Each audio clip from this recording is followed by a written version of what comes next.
If you just tuned in, we are live with Eric and Adam Heneghan, who were my first bosses out of college. They are the founders of Giant Step, part of the internet movement of web agencies creating amazing technology and communities and sites for the likes of General Motors and Maytag and Purina. The list goes on and on. Adam and Eric, welcome. Sorry for that tech delay. Hi, guys. Hi, Anita. So I'm stoked that they're here. They're still building things, which we're going to talk about and uncover.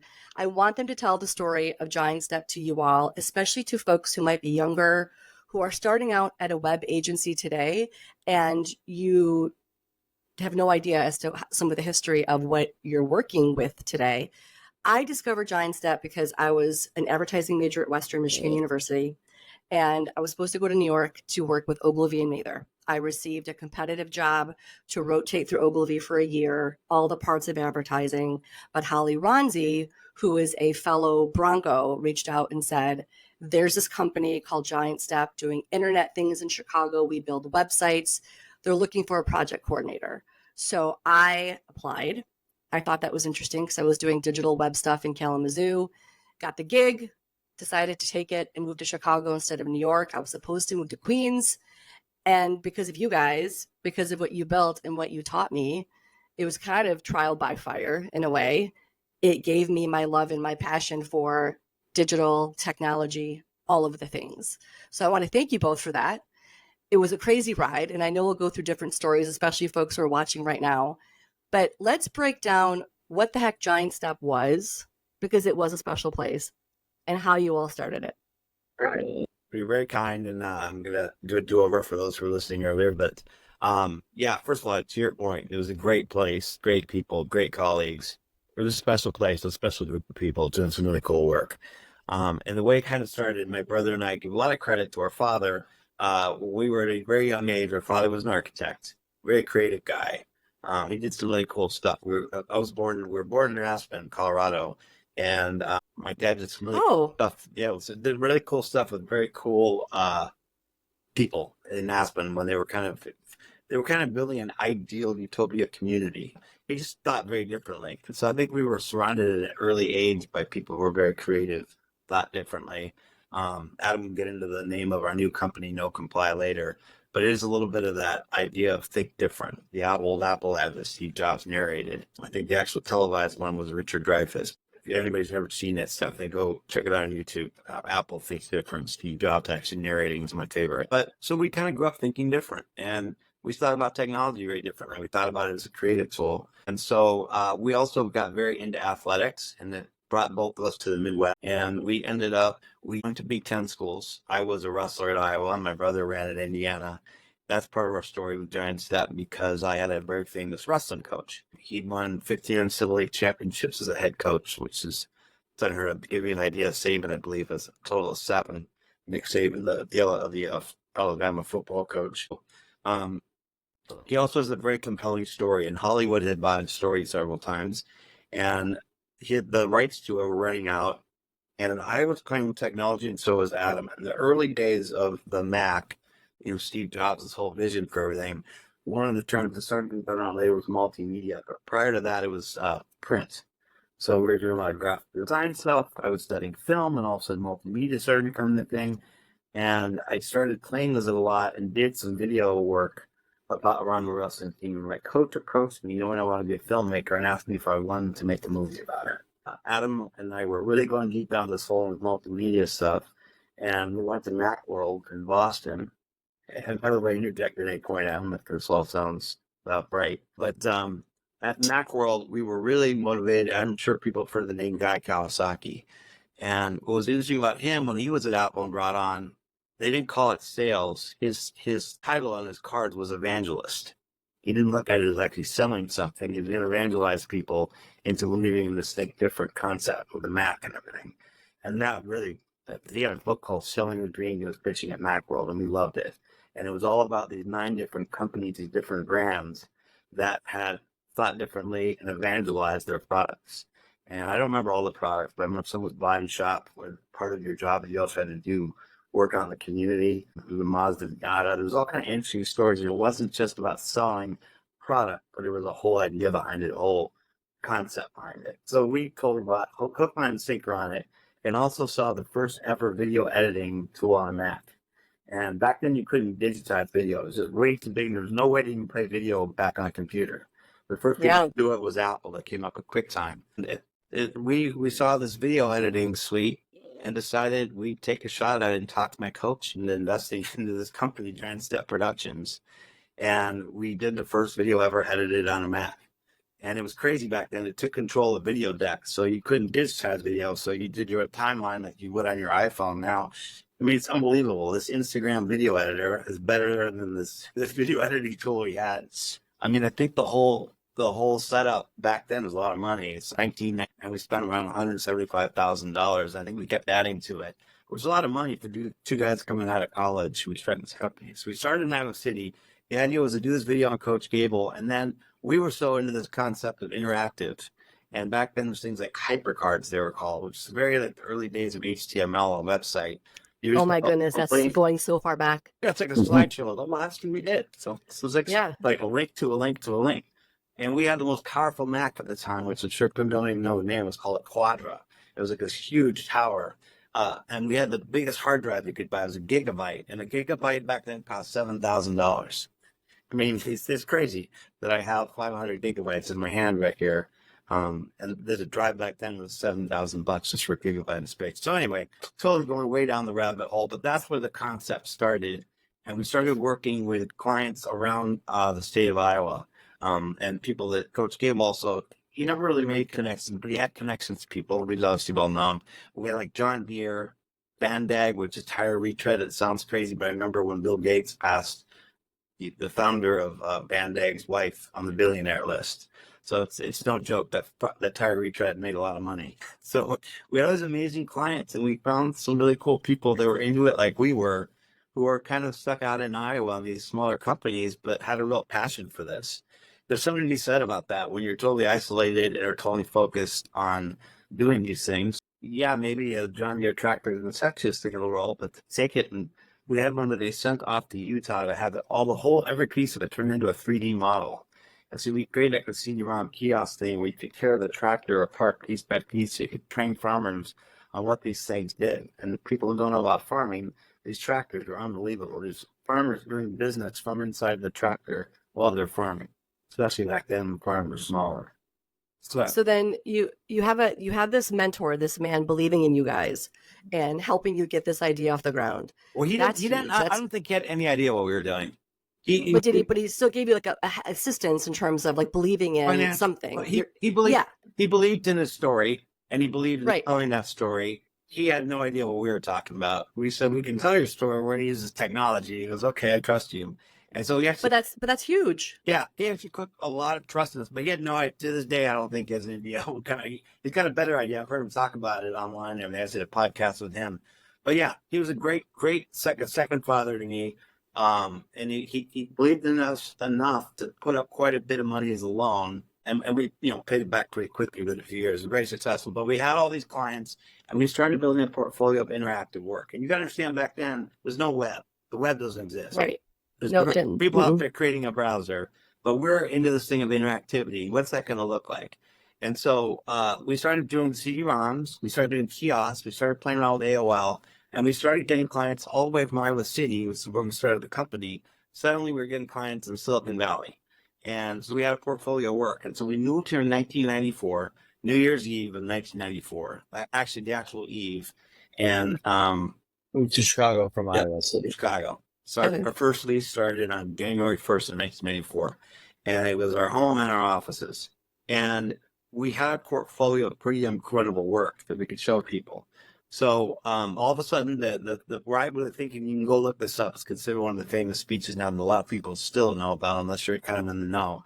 The CEO of Procter & Gamble, his name is Ed Arts.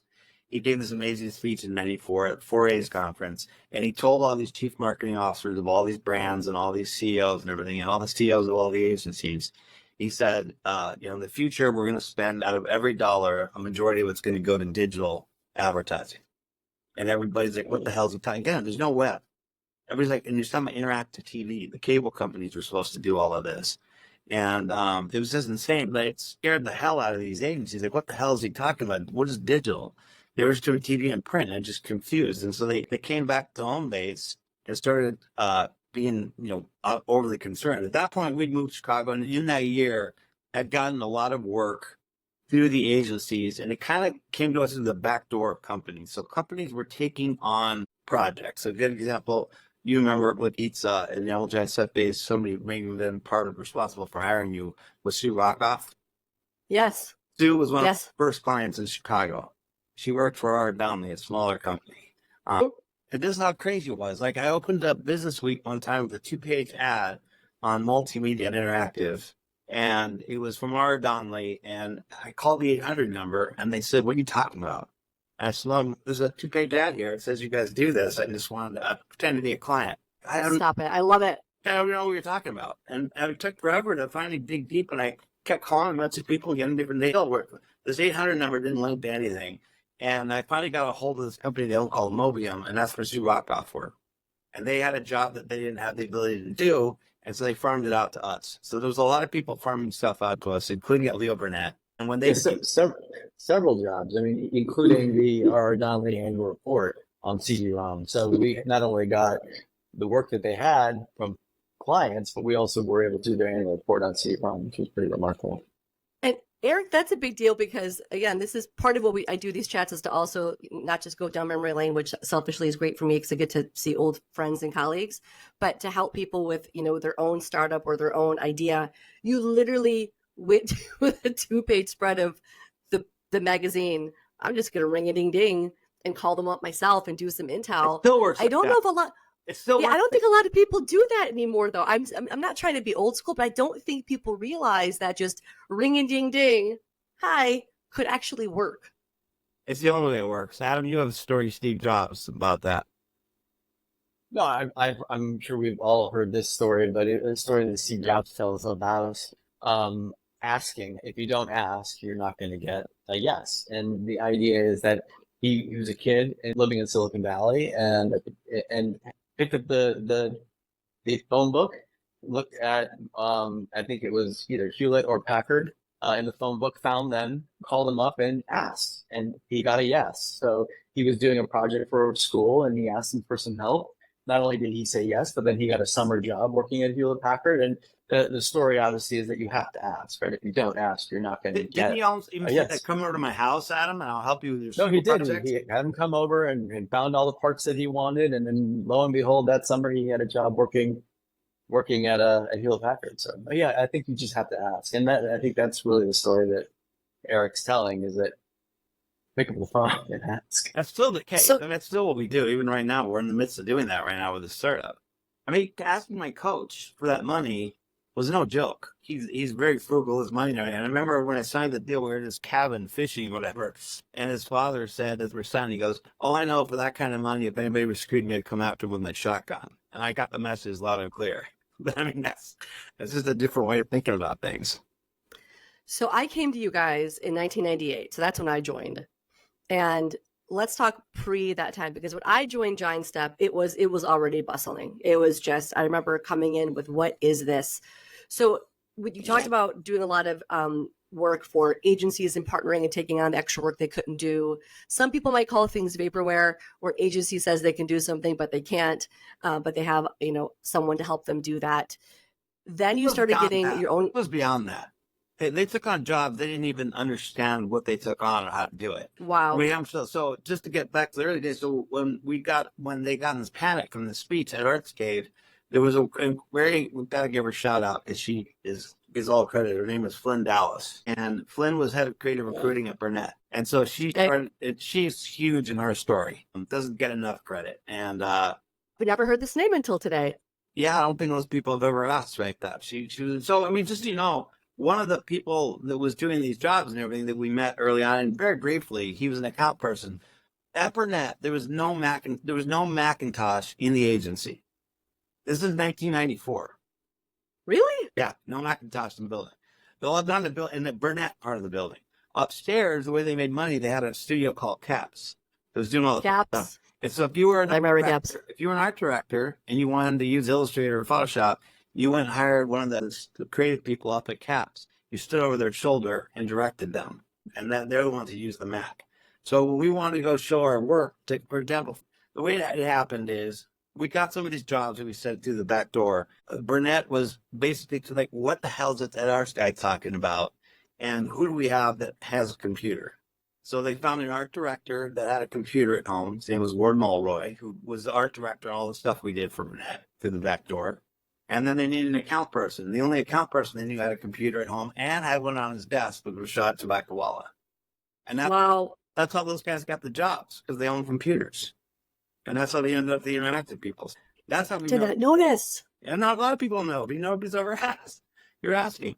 So anyway, so that's how we came across Rashad a few times when we were working on this project. But Flynn is the one who called. She had her assistant call. They started asking around the agency, hey, what interactive work can be done? And so people started pointing to these projects and like, who did it? And so that took them to Ward Mulroy, the art director, and they're like, why'd you do this? He goes, well, it's not me, it's the Heneghan brothers. They're like, who the hell are the Heneghan brothers? And it's like these two guys in a loft down in Printers Row. And so that's how she called us. That's how we ended up at Burnett. She hired us in the creative group.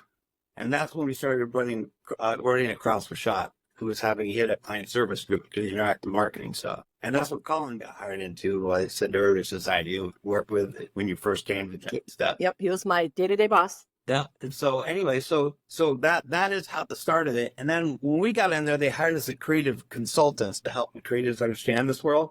What we wanted to do was get their clients. And that's what we did. So we started getting all our clients, started doing work. And one of the biggest ones that put us on the map, there was kind of a lot of the stuff happened that way back then.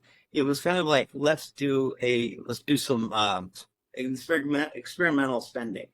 And somebody had come up with it. This is just crazy. Back then, before the web, there was things called digizines. So there were CD-ROMs you could interact with.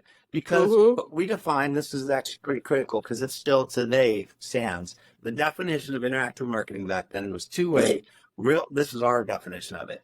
Two-way, real-time addressable communication, which we all do now. Back then, it was things like AOL. So only you could communicate and text in real time and everything with rich digital content. And rich digital content with CD-ROMs. Well, now we can do it all on these phones. And so I can talk to right now, here we are interacting with each other, two-way, real time. People are watching this, and it's rich digital content, it's video. It's insane. And it's not that long ago that wasn't possible. So that was the kind of start of it. And we did a thing for doers. It was on a digizine called Launch. It was a music magazine. And back where you wanted to talk about the 90s and Gen X and everything, what was cool about it, the first one they ever had was Billy Corgan's Smashing Pumpkins. And we were selling advertising on it. And the guy, I think, just thought about putting videos on there. And we're like, if you're going to buy megabytes, screw a video. Let's interact with it. So we did this thing for doers, Scotch. They were trying to get younger people to start not just drinking Bud Light, but actually drinking hard alcohol. It seems crazy now because everybody's in this bar scene drinking hard alcohol. Back then, people didn't. They just drank beer. And so the campaign was, one of the print ads was a Godzilla monster. And in a movie, like a bad B movie, that says your taste in movies isn't all it's changed. And so we took that print ad and we actually found the art directors, found the Godzilla monster, and we filmed it on a blue screen. And we built this chase thing where it was like Mist was the CD-ROM that was popular back then. You're being chased around the city by this Godzilla monster. And at the end, if you take the right path, you end up at a Dewar's bar with a Dewar's Scotch and some recipes. And Wall Street Journal called it the most ambitious interactive ad ever created. And that put us on the map. And that's when we really started working with Rashad. That's the story. So then all of a sudden the web comes into being because we knew there'd be a platform. We didn't think it would be interactive TV. Suddenly they created a web browser. We knew that it wouldn't be long before the network and the speed got faster. Then it gets big. Then we start doing websites. And then you come along after we've built a bunch of corporate websites. That's kind of the whole story. So Adam, tell me about how the structure was built, because I know they still exist today, servers. I remember a lot of memories of the Giant Step days was the server room, the massive server room. How did you, so you guys are getting clients and you're building this team of developers. If you guys don't know, Adam is a developer. He's still a coder, which is amazing. Tell me how that structure took place. And even financially, there was Amazon Web Services didn't exist. .NET didn't exist, right? The Google Cloud. How do you find all the equipment, and what was it like to finance all of the stuff? Yeah, no, I mean, of course that was tricky and it was expensive at the time. So we originally started out using Unix was the operating system that we were running. There weren't really Windows web servers at the time. Microsoft wasn't really into the web clearly yet. And so Netscape had some web servers. There were some web servers that were basically being utilized in Unix environment. Mhm. And so what we realized pretty early on is you had to have proximity to the hardware, right? I mean, now when we think about the cloud is just a data center. It's no different. It's now that you have access to remotely control these machines and access the software on machines, and you couldn't do that then. So you had to almost be sitting next to these servers to be able to make updates, make changes, keep things operational. And so we had a bunch of Unix servers that we had gotten from Silicon Graphics, and yes, they were expensive. They were very expensive at the time. And we originally, I think, started out sort of utilizing, we're on the backbone of Leo Burnett's network, as I recall. Okay. We had a couple of servers in the Leo Burnett building, and we were able to pull like a T1 in there through Leo Burnett's network. And so we were kind of piggybacking on what they were doing, but we had these servers kind of sitting next to our desks at the time so that we could access them and make changes to them. But that was sort of the beginning of it. And obviously now the cloud exists. I mean, the only difference between then and now is that now you can actually access the machines and make changes. And so that's why as things have progressed, I mean, we renamed it the cloud, but it's the same thing, right? I mean, a lot of the stuff is really the same, even though it's gotten slightly different in terms of how you access the information.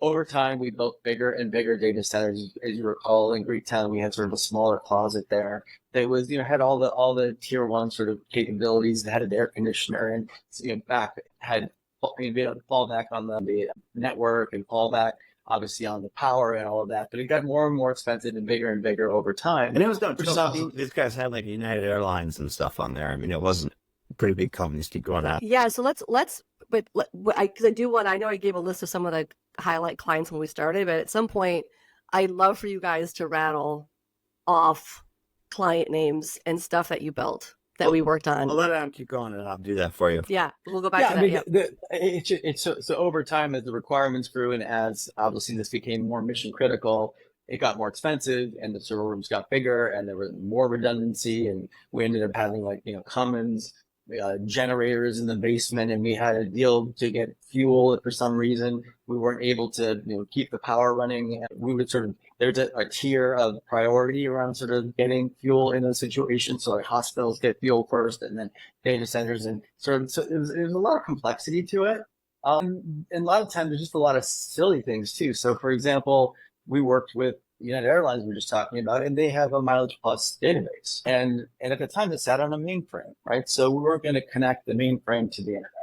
So in order to get sort of customer data, they would quite literally back up the mainframe database onto tape. They'd put it in an armored car and they would drive it to us every day with security guards, and they would hand it off to us. We would then load the customer data into the web server, and then you'd be able to access your Mileage Plus data online. So, I mean, there's just a lot of stuff like that. It was 24 hours later, but every day they buy an armored vehicle with that backup. And then they take the changes that we had, like the customer, when you made changes to your Mileage Plus account, that got transferred back up to United and put on a mainframe.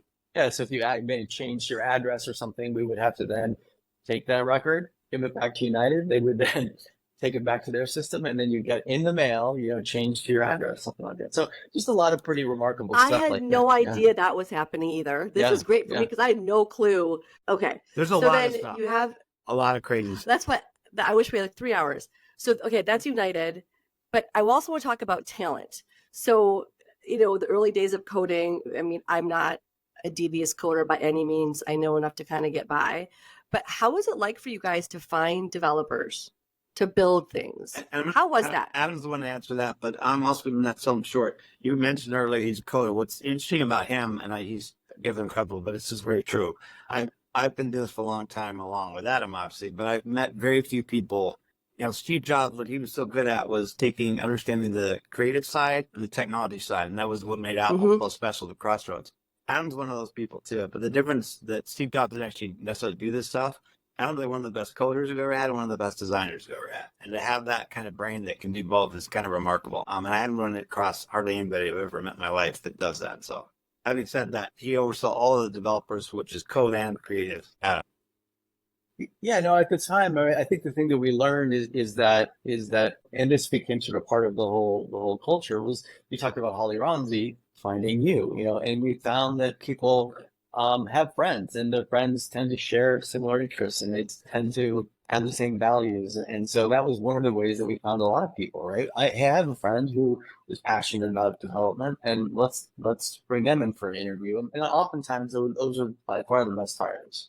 So that was a critical part of sort of the growth. I mean, there was still a lot of recruiting because there were so few people out there at that time who had these skill sets. But also, if someone's passionate about something, you can figure anything out, right? Nothing is magic. Mhm. So if you're passionate enough about whatever that happens to be and you're willing to do the work, you can figure this stuff out. And that's sort of the big thing that I've sort of come to the conclusion on. Like, hard work is all of it, right? And you can nobody is born with all of these skills, right? You acquire them from putting the hours in, and so that's kind of the way that I've just kind of come to the conclusion that their talent is one thing, but this is really success is really about continuing to show up day after day and putting the time in, and that's how you get good at something. I always kind of use this Tiger Woods example. I mean, everyone wants to play golf like Tiger Woods, but very few people want to get up at 5 in the morning every day until the sun goes down and chip. So it's like that's kind of what it takes. It's just not what I think a lot of people might believe it is. It's just constant effort against that goal or objective. So that's really what we're looking for, people who are passionate and excited about what they were doing and wanted to learn. Like, curiosity is a big part of this. The ability to just kind of be curious about how something works and take the time to actually figure it out and put it together. I mean, that's all of it to me. Yes, And it's no, see, it's true for me because I knew some basics when I started because I had an experience. I did like web editing. I did HTML editing for an agency in Kalamazoo, and I used to look at source code and kind of understand how things were made. And I remember some of my functions back then was to be that go-between in terms of what the creators were working on and put those requirements together between the client, what the pages would look like. I remember working on Maytag. So one of the clients that the team had was obviously Maytag. I just remember I still to this day can rattle off so many features of a dishwasher or a front loading washing machine, the Neptune, and talking about, the water that will remain there because of the serial numbers. I remember living in serial numbers and organizing content for the developers. So to your point, Adam, over time through osmosis, and the other thing that I really give credit to the whole team at Giant Step, especially the developers, there was this crazy, amazing family kinship, and people use the word family sometimes in a very cheesy way, but it was this. You could, if I wasn't as busy, I could take my chair to someone's cube and watch them. To like help me understand to do my job better. I remember going to Chip Aubrey's office and just help me understand what does this mean so I could be better educated with what they were doing when I went back to the client. And there was no, this isn't your function, this isn't your lane, because everyone understood the more that we knew, the better we can speak to something. It made everybody successful. And I never felt ever this vibe of competition. I never felt this vibe of I don't like rare that you might see it in an office setting. I never ever felt that in the 3 years I was there. That wouldn't Never. That wouldn't have been tolerated. That's exactly what we did not want in those offices. So the other thing I was going to mention when I was saying that exactly what you were just saying right now with Chip even, that was also, it's funny, we've been going around talking to all these agencies selling our new product, NoComply, and going into these spaces, it's crazy. People thought we were nuts back then when we built space like that all open. So one of the things you're talking about, that being an architect, the space itself has to reflect that. It has to encourage that kind of collaboration between. Mm-hmm. So if you remember, it was very open. Now every office you're going to is like that. All these open, you're working together. But we're trying to get that collaboration to happen. I'm actually amazed how quiet it is in some of these places now. Everybody's got their headphones on, not really talking to one another. But back then, Yeah. your point, you were in there talking Chip. Hey, how does this end? That was a big thing. Like, go around and look at each other's work. Every Friday we celebrated. And then Friday afternoons we'd have a meeting. We'd all show off the work to I remember having a Friday party just to celebrate the work and celebrate each other. And that is what we wanted. And that was kind of collaboration environment we wanted. So yeah, what you're talking about there, I know that exists in companies, but that would not have been tolerated within Giant Step. We didn't want people around like that. Yeah. And so let's go through some of those clients. Well, I'll let you all give a roster of them because I'm not going to do it justice. Yeah, we started, like I said, started in Iowa, and then when we got into Burnett, they had they were the agency then in the 90s. When we got into that, they were like the hottest thing in the world. So we had McDonald's, Kellogg's, Sony, Hallmark, General Motors, Procter & Gamble, Purina, I said United, Maytag. We ended up with Pella Windows. We had Energizer. We had, and obviously Procter & Gamble, local brands there, Balstoon and Purpose. It's just, it went on and on. Philip Morris. And then we did Amthic Tobacco for Philip Morris. We got some money on that. And, Yeah. It's just such a testament. You Shadow? No, I was going to say youth smoking prevention. Yeah. You mentioned McDonald's and Hallmark, and I don't remember specifically. Okay, so there was a time, and I don't remember the day. So we mentioned Colin. Colin Costello was my day-to-day boss. I sat like kind of by him when I first started. There was like no space because we were bursting at the seams, and I was sitting up against a wall. And I overheard a conversation, and I wish I was savvier back then because now I own like 85 domain names. People buy shoe, I buy domain names. If this sounds cool, I'll buy it. I remember it was either Hallmark or McDonald's, guys. One of the clients, maybe before they were a client, I could have sworn a random consumer had the URL and I think they were domain squatting. I remember sitting back in my chair thinking, it was the early days if anybody could just buy a website URL, the brand name of a company. I thought that happened back then. Am I mistaking it for something else? For sure. It was right around the time for sure. Yeah, because Adam and I in 94 we were sitting around in the offices looking at each other like, hey, should we go buy cars.com? We were like, kind of, it was $50 a pop. We're thinking about. Oh my God. I think it was going to be worth something. Yeah. So Adam, you can talk to it better than I can though. No, I don't. I honestly don't remember much, but I do remember that whole issue around brand names and URLs, and then some were being clawed back if somebody were to purchase it and didn't actually own it. I remember all of that. I don't remember the specific details, but it was a big deal. Like that, I remember MP3.com. I mean, that took off because MP3s were a thing, and everyone thought that was going to be the future of music was MP3.com. And I can't remember how much it sold for, but it was something preposterous. But yeah, so domain names were definitely a big deal, and they still are. But yeah, for sure, that was a really hot topic back then. Then I also the head lawyer too at Burnett. Her name's Carla Michelotti. She was she's part of this whole team and everything too. But she was the head lawyer and like that. She did a lot of work with Philip Morris, so she was used to having tough legal situations and everything, especially marketing. And she was a bulldog, and she had a real love for interactive. That was good to have that on our side. She used to actually go to the White House and stuff and meet with them to talk about these issues. So it was interesting to have that too. Two things that stuck out. Something you said before that is coming back to my brain now. You had said that when you either heard or read Guy Kawasaki's book, he mentioned 9 brands that were doing interesting things. I find that parallel interesting because today we talk about the big brands that dictate our lives, the big ones, Google, Meta, Apple, Microsoft. I find it interesting that like back then there was these 9 and examples of customer engagement and whatnot. And today we're always talking about these big dogs that are dominating online advertising, which is going to be a great segue into their startup NoComply I want to talk about. But I do have a confession to make to you both. And I've always wanted to say this to you over the years, but I didn't. And so you mentioned somebody was about to buy mp3.com. I have to tell you that as an early 20-something, I was so afraid of being fired because I was using Napster at my desk and I was downloading songs because there was copious amounts of those serial numbers and pages with Maytag and going through all the product pages and updating and circling the images and making sure all of it. And it was just, I needed to keep myself busy. And so I remember downloading Napster at work. And Sorry. We seem like the kind of guys that'd be upset about that. We'd be encouraging that. We're probably doing this. No, I mean, there's a lot of stuff like that, like the role playing games that people, or the sort of shoot 'em up games that people would play. They have to play them after hours because the network would be sort of saturated by these games that people were playing. And yeah, stuff's remarkable. And thinking back, like how much we did with so little, pretty remarkable.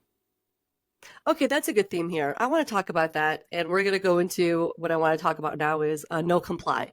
So I've kept up with Adam and Eric over the years. The beauty of the web in my eyes, the web can be good and bad in terms of what it could be used for. Misinformation today is rampant, as we all know. Deep fakes are here, as we all know. But I'm so thankful that I started with the web and seeing the beginning of social media and use it in a way that it should have been used. Connecting with people, staying in touch, virtually staying connected to people who mean a lot to me. And you both mean a lot to me in that way. So it's been great to see you over the years. But the last couple of months, I was like, what are they up to? Because you'd allude to some things that you're working on, and knowing the talent that both of you have, and knowing, to your point, Eric, the ninja that Adam is with coding and creative and constantly tinkering, it speaks to me, because being a fellow Gen Xer, I never stopped. And I think a lot of Gen Xers, Adam, I think they forget about always learning and always be building in whatever way it is, whether it's crocheting or fishing, whatever it is. And you guys are a testament to that. So let's talk about this journey of this new startup you have, and what drove you to create something new, and why. Because you have such depth of experience with agencies. We talked a bit about Facebook and Google and paid advertising.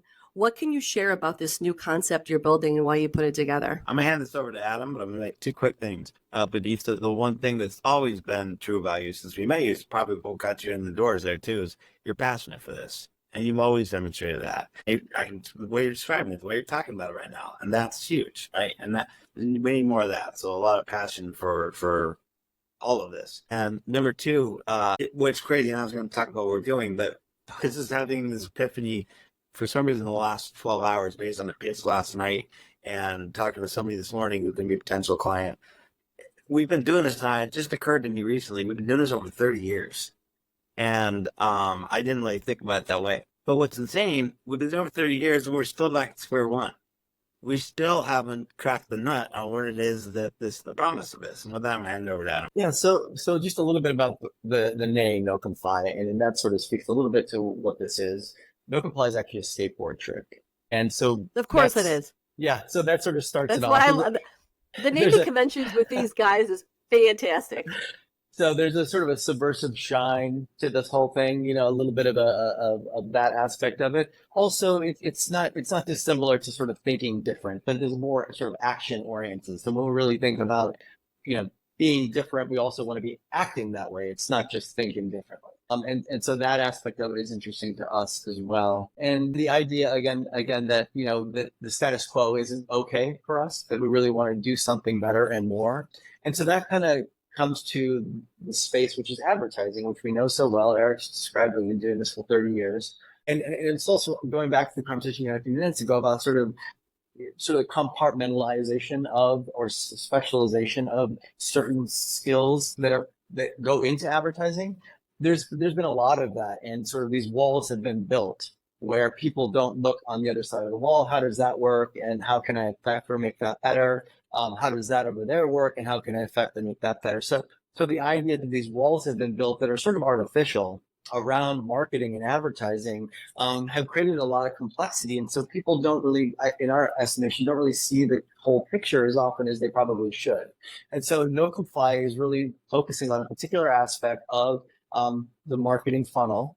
And it's in between sort of the awareness, or where most of the advertising dollars are spent today, which is really this, the Googles of the world and the display advertising and all of that is really sort of around awareness. And then once we sort of understand a user's or customer's intent, really not a lot happens at that moment.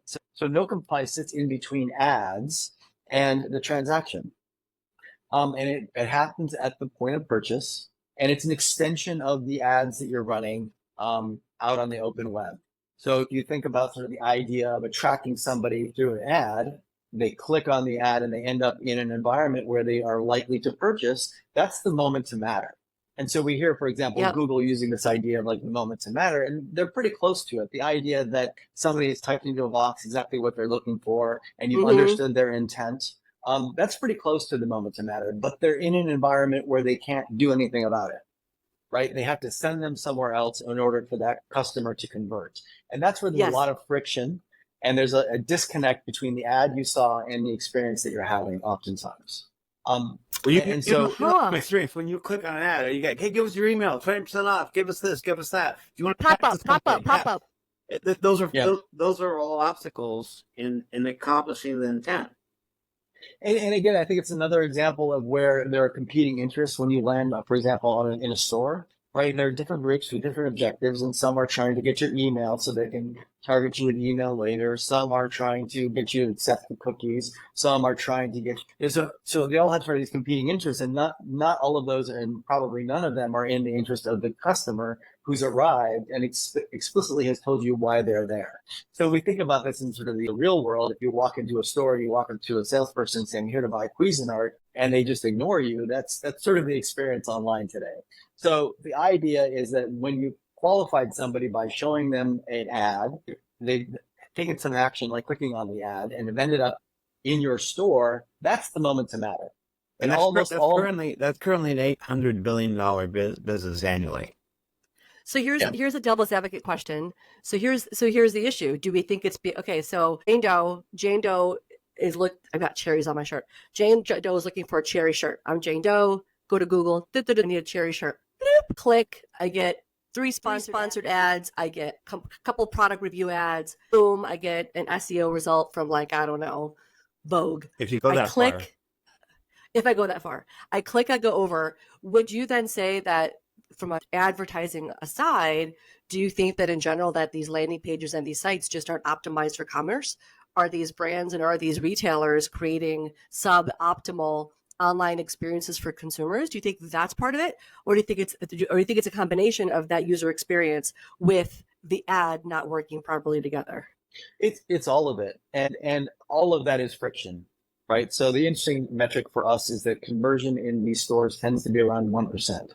So when you think about that problem, you're talking about 99% of the people in your store who are more likely to buy your product than anybody else are not buying your product. And there's a million reasons why. But if you can solve some of those, for example, understanding why a customer has shown up and help them with that purchase, you can have a significant impact on these companies' revenue. But if conversion is 1% and you increase it by 1%, you've now doubled revenue. The bar is just that low. And so the idea, kind of everything you described around user experience and sort of optimization, most of the marketing happens after a customer leaves a site. So if I land on a site, what's happening is they're collecting data, they're watching what 100%. You're doing, they're storing it in a database somewhere, and then somebody's running a report and saying, Blagica is part of this cohort, so let's send her this email. But she's already decided not to buy the product. She's already left. The moment to matter is gone. And all of that machinery, we sort of call it the Rube Goldberg machine of sort of advertising, is that all of this machinery kicks off to try to get somebody back when they shouldn't have just acted when the customer was in the store and told you exactly what they wanted. I'm sure I'm sure you're still getting banner ads for a cherry red shirt. Oh, sure. I call it. I know that with retargeting, they the joke of the Nordstrom shoes following you around.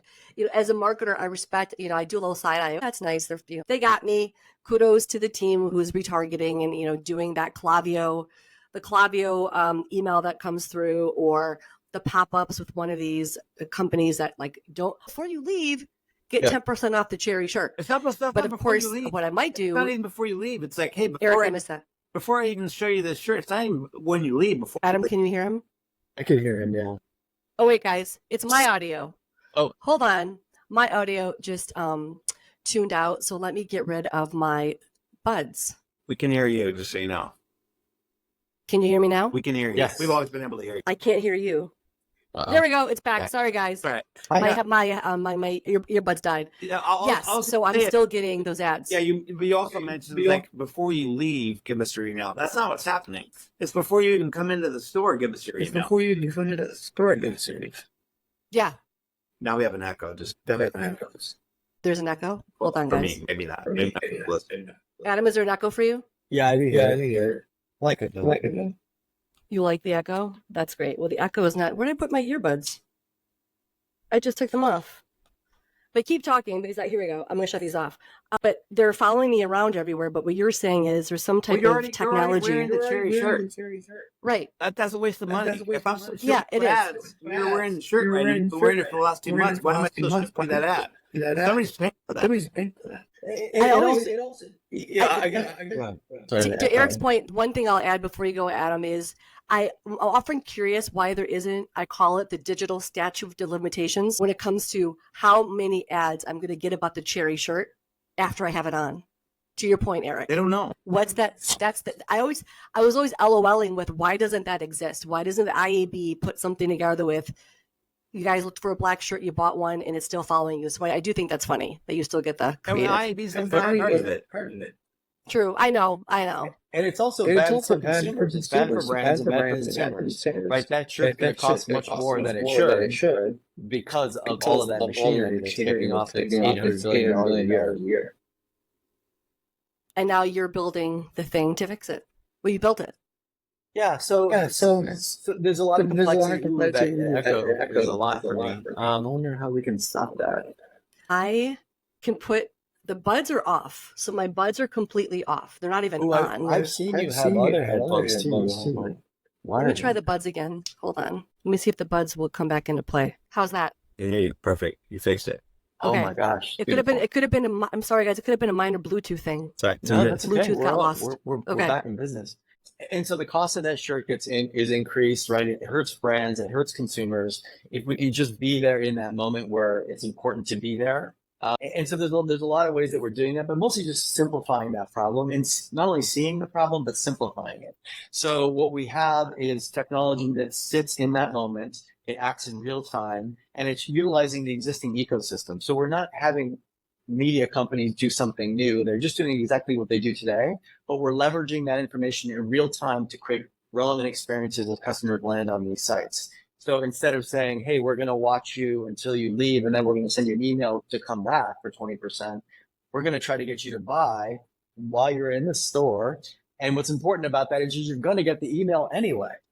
Right. So the idea that we're foregoing the chance to sell you something today to try to sell you something tomorrow by creating a sort of dual task interference where we're stepping in front of the task you're trying to do via Cuisinart and get you to do a disparate task, which you don't want to do. What ends up happening is people leave doing neither of those tasks. So the idea that we can sort of streamline this experience, reduce a bunch of friction, but more importantly, understand why you're there and help you with that need is all up to us. And like I said, the bar is so low that even if we I make haven't seen anything like it. Yeah, no, for sure, not around advertising. I mean, some of the things, the promise has always been sort of personalization was sort of the whole point of this space, right? We're going to understand who you are, the color of your eyes, why you're here, and we're going to personalize these experiences so that it feels like it's just for you. Of course, that's never really materialized. And when people use personalization, they do things like, what's your favorite color, Blagica? We're going to make the background of the site your favorite color. Like, that's not really how we think about personalization. That's my space. And it's been decades, right? This is sort of, to Eric's point, this stuff hasn't changed that much, and we're doing a lot of the same things. So if we could just get smarter about what we're doing, if we could connect things that aren't connected today and create experiences that are good for consumers and ultimately brands, hopefully everyone wins. And so that's the idea. How do we do that in a consistent way? How do we create technology that supports that? And how do we ultimately focus on selling things, which is really the point of advertising, right? I mean, the point is to sell things, but you never hear anybody say, oh, I sold 1 million hamburgers. They always tell you about how much money they made doing advertising. So that's the way that we think about it. How do we help brands? How do we help consumers? How do we create technology that sort of marries the advertising with the transaction? And when you decided to create this, well, first, what drives you to keep creating? I guess that's a Gen X question. With, we didn't talk about this during the chat, but obviously Giant Step changed hands over the years, and there was an exit of sorts. There was a time called, what was it called? The .com bust? Yeah. When a bunch of agencies were boom, bust, yeah, boom and bust. Like, there was a big change up with agencies across the country when pets.com went away and other sites went away. And I think agencies just kind of reconfigured. And I know that you both left the space and, had an interesting exit. So why build again? We never left the why? space, just to be clear, we never left the space. Left, sorry, Left the Step. agency. Yeah. Sorry, Giant Yeah, Step, we not got the industry, not the first interactive digital space. We got first by Leo Burnett. We left the started company called Elevation. We've actually been doing this whole time. We never stopped in the space. I feel like there's been like these, to me, it feels like there's been like, I get this awesome vibe of creation and stealth mode from the two of you. That's why I've loved seeing what you've built. The stuff you've built, I remember illicit search and so on, and seeing all those different technologies you built and you continue to iterate. I absolutely love it. Yeah, I think a lot of it is the same problem that's sort of coming at it now. So NoComply is solving the same sort of problem that Elizabeth was solving, although Mhm. we're sort of fitting better into the ecosystem than Elicit did. And so that's why this is sort of an important moment. We think, again, a lot of it's timing and luck and being there. If we can, create technology that works within the existing ecosystem that people don't have to retool or think about new things or create new departments or hire new people, if we can work within the existing system and just make it better, that's sort of how this product came to be. It was really one of the learnings that we've had, not only as an agency, but also in creating software for marketers. I love hearing the story of how you guys are building something new. One thing I promised some friends I would touch on, because I do mention this lore, not folklore, but lore of the time. I don't know if it's still something that's part of your world, Eric. I'll never forget. It's the folks who know of me. They know of my Balkan heritage. I'm first generation Macedonian, and I love European basketball and the style of European basketball.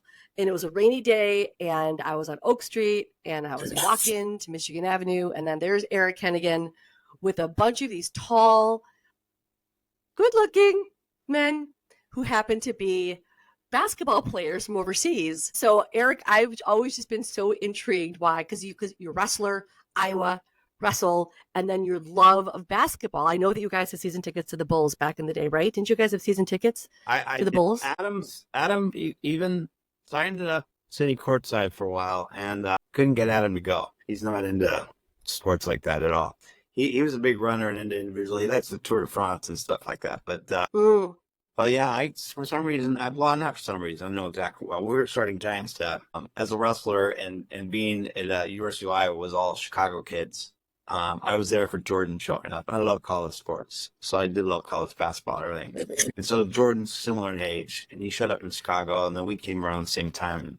But I remember in the early days of Giant Steps, watching all those playoffs, driving Adam nuts because I had it on the background all the time. But when I got there, all I wanted to do was get season tickets. Somehow in the very first year, a friend of mine was friends with one of the owner's sons, and the tickets got taken away from Scalper. We ended up with season tickets in '94. So I was in the last 3 championships and everything. I worked my way down. And then through Jordan, I was hanging around his inner circle all the time. And I got to know his agents as well. And the number 3 agent, David Falk. Have you seen the movie Air? It's on Prime. Have you seen that at all? Yes. Yeah. So in that movie, the character Matt Damon was constantly getting yelled at by Michael Jordan's agent. That agent was a guy named David Falk. And his number 3 is a friend of mine named David Bauman. And so through those guys, I ended up... Bauman was smart enough to realize the international players were coming, so he went to Yugoslavia. It was still Yugoslavia at the time. Yes, and so it was. He signed a bunch of these guys, and then I was there when it all kind of split up. But with friends of these guys, 3 of my best friends ended up being NBA Serbian players. So now that's kind of crazy, given you have Luka, you have Djokovic and everything. But back then it was Peja Stojakovic, a guy named Dragan Tarlak, and Vladimir Radmanovic, who played with Kobe and the Lakers and won a ring. And that's who you ran into, Vladimir Radmanovic, who played with Kobe. And what I was blown away by was I hadn't really put it together. I should have with your last name, but you busted out in the language. That's what impressed me. You guys started speaking. So. Actually, I grew up watching. I played basketball, but not in high school. And I remember watching sports with my dad. I love hockey, Red Wings for life, but European basketball. And so it's funny when that agent had recognized it. I said to my dad, dude, like they play different. We could have a whole different chat about that. But before we go, and thanks for... Last thing I will say about this, since you were into that, I love, as you know, I went to Iowa, so Caitlin Clark's, I'm not straight high school, and the WNBA, I don't know if you've seen the numbers, it's crazy. Like their viewership is up like 200-something% because they're... Oh, yeah. But they play very much similar style because it still is old-fashioned basketball, like European basketball. It's hammer-and-shoot to watch. That's it. That's better plug. It's got a finesse to it. I must think some of my favorite photos are Eric with those guys. Because it's like, my brother's in here. Can you find him? Where's Waldo? No, you have pictures of you like at baptisms and weddings, and it's like there's Eric, like light-haired Eric. So before we go, thanks for just this awesome chat with like where you guys have been, where you are today. I would love any piece of advice that you have for a Gen Xer who is looking to potentially change up their careers. We didn't talk a lot about some of the top stuff I talk about also on this chat is mid-career changes. A lot of Gen Xers are looking to change things up, or AI is taking some of their tasks away. What advice would you have for them as they look into the next phase of their career and the skill sets that they have to utilize to the same industry or something else? I know it's a loaded question, but any advice you have, having continued to develop and tinker and build, I think would be welcome. Yeah, that's good for you. I mean, I think we kind of touched on it, the idea of being curious. I think there's a tendency in especially in this technology space where people try to make things seem like they're magic, and nothing is magic. And if you take the time to actually look into and explore anything that you're interested in, you'll find that there's a very logical way that it works. And so that to me is the most interesting one. It's like, again, showing up every day, putting the time in, but just being curious and realizing that none of this stuff, whether it's AI or something else, is, some sort of magic that's going to replace us all, right? I mean, somebody sat down and created this stuff. And so the idea that we don't understand how it works, or it's going to take our jobs or whatever, just seems silly to me, because of course, that's not true. Of course it is something that was created by humans, and there's a reason why it works the way it does. It's not magic. So I think there's a tendency to for people, for their own purposes, to sort of describe everything as magic when you'll never understand this is magic. If you're not going to get it, and that's just not true. Take the time, learn, put the effort in, and everything will sort of come into focus. I kind of think about it as sort of the Matrix, where Neo is looking at all the code going by, and he doesn't understand it, and all of a sudden it becomes clear to him. Like, it's kind of like that, right? You spend enough time looking at it, and it all kind of comes together. So that's it. I mean, curiosity is a big part of it. Yeah, I hear that. I hear Eric, from people. I hear people just saying like, "I'll never understand this. I'm not a technical person," whatever that means, or like that. Yeah, if you're born with it, it's just part of your everyday life. It's part of growing up. You maybe have to be more curious and make more of an effort to go see what these things are. But that's the point. And I blame a lot of the industry and stuff too. I don't mean to bash and generalize a whole group of people, but we have a tendency to have technology and IT and everything to use acronyms and all this stuff. I mean, it happened to me when I recently was very ill, as some people may know, and just being in the hospital. The first doctor I worked with was throwing all these acronyms at me, and I'm like, whoa, what does this mean? What does that mean? And it's like, just slow down, because I don't speak that language. It's not that it's foreign. It's not that it's anything complex. Just put it in English in terms I understand it. And that's the same technology. I mean, we have these devices now. If you see an acronym, go Google it. It was What's funny is you get 10 different answers for one acronym. I love that too. That happens a lot. It depends what industry you're looking at. But yeah, it's Adam's point. It's not magic, and it's just having a different mind. I think a lot of it is your mindset. So people get frustrated, and I'm too old, or that's them kids, whatever. Age has nothing to do with it. It's pretty inquisitive, and there's certainly great community. The fact we have these things with all that information out there, insane. Well, even that Eric, I think you're taking this call on similar like a device. May not be like a laptop per se. It's like another example of we can technically, all of us could be doing this with our phones and not have an actual computer. So I want to thank you both for just taking the time. I was really stoked when I reached out to see if you guys would be on this chat with me. I just have to thank you both. Thank you. We appreciate it. Thanks, Melissa. It was just the best experience. Oh my gosh. I learned so much from you guys, and it gave me such a love of what I do. And it was some of the best times ever working, especially in my early 20s in Chicago without knowing anybody. And the dinners that we had and the Burnett parties, but all of those experiences that helped me discover the city, helped me increase my friendships, teaching me how to be at work and teaching me how to commute to Iowa by myself, twice a month to go to Maytag. It taught me a lot. And I'm just so thankful that we keep in touch, and I'm so stoked for what you guys are going to build next. And truly, I really thank you guys for helping jumpstart my love of this space. So thanks for being on. Thank you. We got a lot, and the collective we did all that. We got credit for it, but it was actually a collective we that created all 100%. Yep. So any Giant Steppers who are watching right now or later, love you much. And that's it for today's chat. Bye. All right, Blagica, take care. Bye. Subscribe and say hi.